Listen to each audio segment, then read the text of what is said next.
Joining us now, Congressman, Southwest Virginia. That's the 9th District of Virginia. Congressman Morgan Griffith. Congressman, great to have you. Good to be with you. So today's a day of mourning for George Bush 41. I know you put a statement out on it, and there'll be the eulogies. Actually, the whole town is shut down, which I think was the appropriate thing to do, including the post office. Can you share with us any stories of did you ever meet him or have any interaction at all with him, Congressman? I did not. I was at the '92 convention in Houston, but I never had an opportunity to meet with President George H.W. Bush personally. Met with his son out on the campaign trail, met with Barbara, but I never had an opportunity to meet with him. I only met with him one time, and he did a rally at Fairleigh Dickinson University in Madison, New Jersey, that's where I went to college. And I guess I was doing my master's, I was on a 5-year baseball thing. Back then, you could redshirt for that. And so I was a senior. It was 79, I guess, or 1980. And he did a rally for Reagan where he was a VP pick sometime October or whatever. I had a chance to meet him one time. Very energetic guy. Let's get to some of the issues, and let's get to the nefarious government shutdown. Now, Congressman, every time there's a government shutdown, I don't care what the reason is, Republicans get blamed dating back to Newt Gingrich in 95. It's a PR disaster. How can we get funding done, get money for the wall, and not go through the shenanigans of a shutdown before Christmas, which you know is going to backfire on us? Yeah.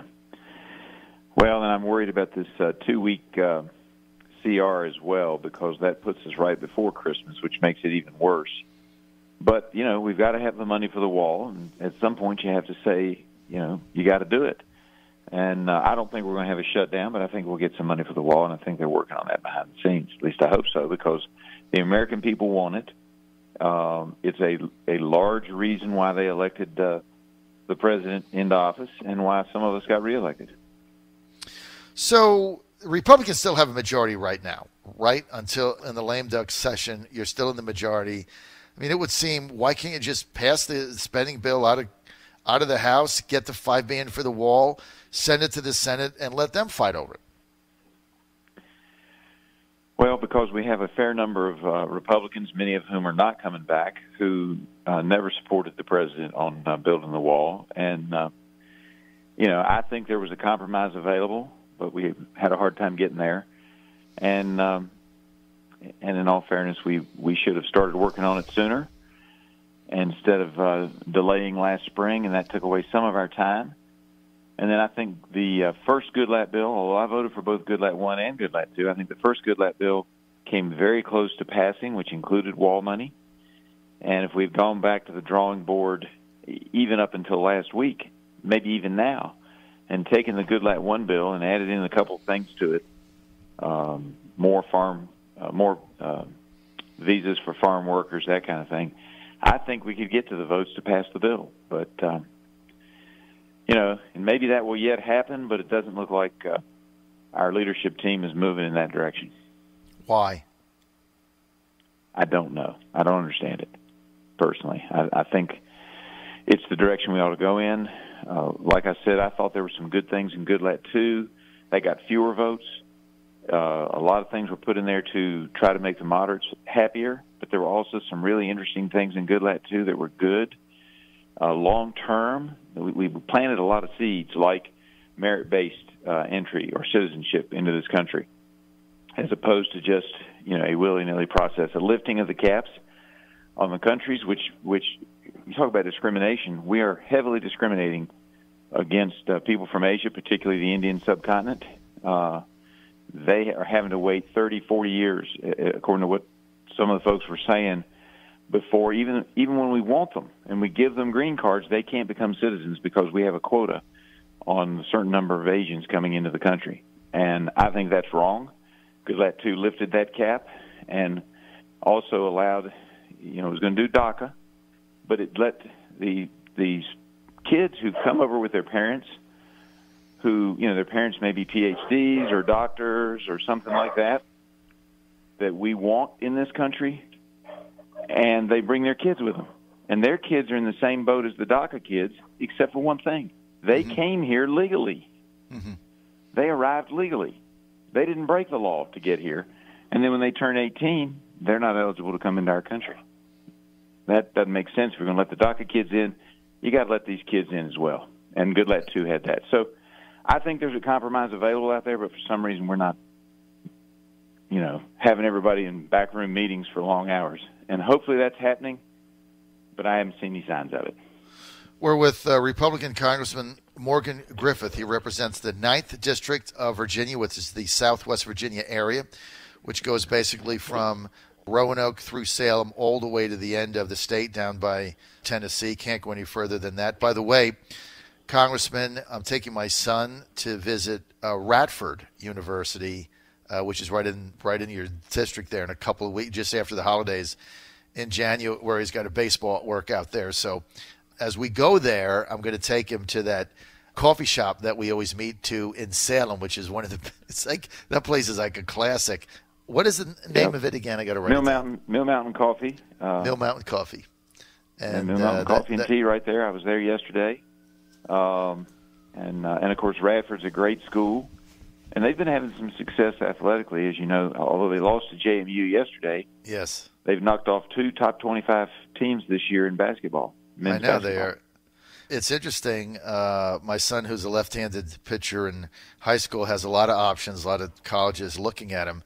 And I made him the other day. I said, look, just give me your he wants to go to college in Virginia. It's not like, this is not a bad area if you say you want to go to college in state. There's so many great choices.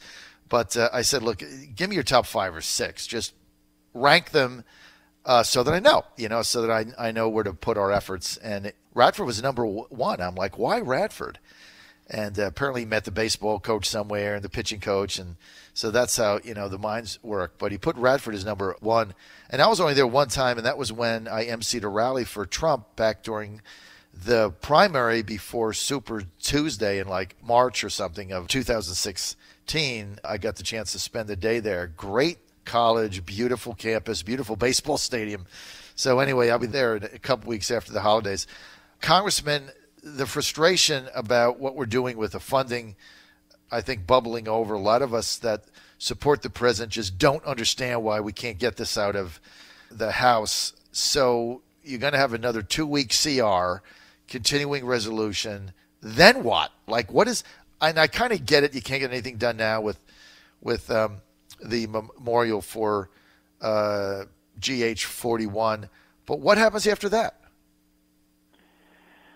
Well, we'll be back in next week. We could get it done next week. And in fact, I would have preferred a 1-week CR extension so that it would put pressure on people to start working on it a little bit more in earnest. Unfortunately, like so many places, deadlines do help move things along.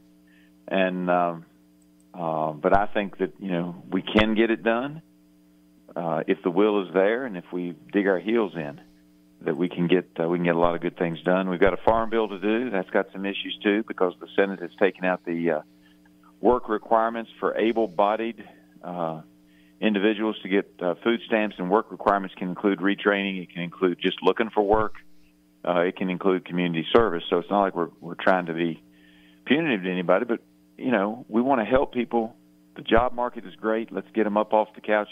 They don't need to be watching daytime TV. They need to be out doing something for their community or otherwise. Now, if you've got small children at home, or if you're disabled, or if you have a disabled person that you're caring for, all of that's a different story, and we have that provided for. And the Senate said, no, we're just going to let them continue to stay at home and watch TV and get their food stamps. And that's really not a good plan for those people who really need a little encouragement to get back into the workforce. Economy's doing much better. That's where they should be. And understand this was the law, and then there were a series of waivers granted to the various states during the Obama years, and what we're doing is just rolling back the waivers. Again, we have a majority in the U.S. Senate, so it's conceivable to people listening from the outside that the Republican majority in the Senate would turn back the work requirements in the Farm Bill for food stamps because the objective is to encourage people to make enough money, raise their income, get the education they need, get the training they need to not be eligible for food stamps so they can function without it and be successful. So why would a Republican Senate be opposed to this? I can't explain it. I wish I could. I think it has to do with a lot of their, they have these traditions of trying to make sure that everybody's happy or the vast majority of the Senate is happy. And of course, a republic based on democratic principles is supposed to be that the majority rules. I will lose some votes in the House in the next session because I'm no longer in the majority. I get that. My job then is to be the loyal opposition and try to poke holes in what the Democrats are doing. Mm-hmm. In the Senate, they just seem to try to reach a happy medium. You never get anything done that way in our society, and it's why we have elections. People want changes. Mm-hmm. In this case, they want the Senate to continue to try to be more conservative. They sent more conservatives there. I think we actually tilted a little more conservative in the last elections in the Senate. Mm-hmm. But the Senate won't act that way, and it's very frustrating at times. Well, it's very frustrating, too, for Trump Nation that looks at some of the shenanigans going on within their own caucus and the Republicans. And it's, that was one of the issues that we had in getting people out, getting the Trump base out in the midterms to vote, because they look at Congress and they're like, why bother? Because we elect these people, they don't do what we elected him to do, whether it's repeal or replace or whatever. Congressman, let's get to the Khashoggi affair, which is going to make its way to Congress. Right now, there's, feigned outrage by the neocons talking about because of Khashoggi, we should get out of the Yemeni civil war. Quite frankly, the president campaigned about getting out of it. Obama put us in it to placate the Saudis over the Iranian giveaway deal, which we all opposed. And it's been one of the most horrific humanitarian disasters since, in my opinion, since probably Kosovo. Just horrific. 17 million people now there suffering from famine, children starving on a daily basis, 50,000 people killed, school buses being blown up with our bombs, no end in sight. Now all of a sudden the senators get a briefing about MBS and Khashoggi, and they went out of the war. What's the deal here? Well, I have not had the private meetings with the security folks. That's not on the committee I serve, but it looks pretty bad. I think we should get out of Yemen anyway. Right. Maybe this is a way to say we should be getting out of Yemen anyway, and we use this as a pretext. Right. Clearly, it's a horrible situation. The dilemma is that we do not want to destabilize Saudi Arabia, and that's the fear. And the Middle East is a very complicated international diplomacy situation with Israel, Iraq, Hezbollah. I mean, you start naming down the parties, and we need a counterweight other than Israel, and Saudi Arabia is the biggest counterweight out there. In the Middle East, too, Iranian hegemony, control of the area, and they want control. So we have to be very careful in how we move forward. And unfortunately, just like in World War II, we overlooked all the problems of Stalin, including his invasion of Poland and Finland, and allied with him in order to beat back the Nazis. And sometimes you have partners who you don't really like very much, and this man is not very likable. He's despicable, unfortunately. And so we have to walk very carefully on the diplomatic line, and I will pray for the president and his team to try to make the right decisions. Mike Pompeo's a great guy, but they've got tough decisions to make as we move forward, and we should be getting out of Yemen, and maybe this is our ability to do so, but we can't just wholesale say we're not going to deal with the Saudis. Congressman, we're out of time. Thank you for that analysis and for your comments on the issues of the day. We really appreciate it. More information, griffith.house.gov, griffith.house.gov. Republican Congressman, 9th District of Virginia. That's the Southwest Virginia area. Congressman, it's always a pleasure to have you on. I'll see you next week.